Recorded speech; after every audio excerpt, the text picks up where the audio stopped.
తొలి ఏకాదశి సందర్భంగా అందరికీ హృదయపూర్వక శుభాకాంక్షలు. తొలి ఏకాదశి రోజు శ్రీ మహావిష్ణువు ఆదిశేషువు మీద పవళించి యోగ నిద్రలోకి ఉపక్రమిస్తారని మనమందరం వింటూనే ఉన్నాం. దీన్నే మనం స్పిరిచువల్గా చూస్తే గనక ఆదిశేషుడు అంటే మనిషిలోని కుండలిని శక్తి.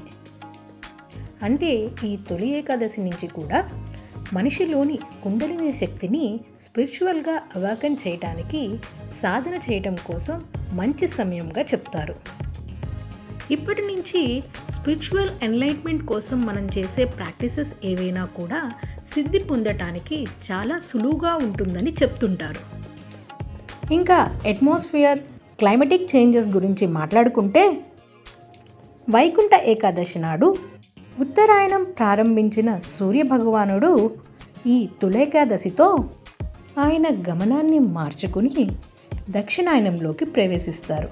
అంటే సన్ డైరెక్షన్ సౌత్ పోల్కు చేరుకుంటుంది.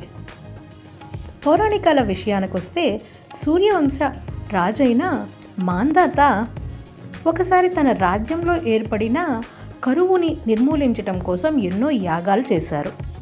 అప్పుడు అంగీరస మహాముని మాంధాత మహారాజుకు తొలి ఏకాదశి వ్రతం చేయమని సూచిస్తారు.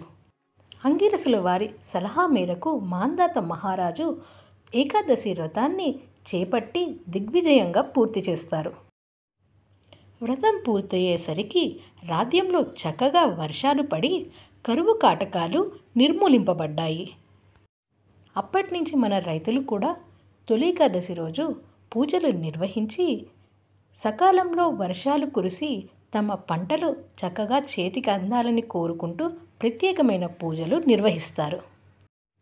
ఇది క్లుప్తంగా తొలి ఏకాదశి విశిష్టత. మళ్ళీ కలుద్దాం ఇంకొక ఇన్ఫర్మేటివ్ వీడియోతో. అప్పటి వరకు అందరికీ నమస్కారం. జై హింద్.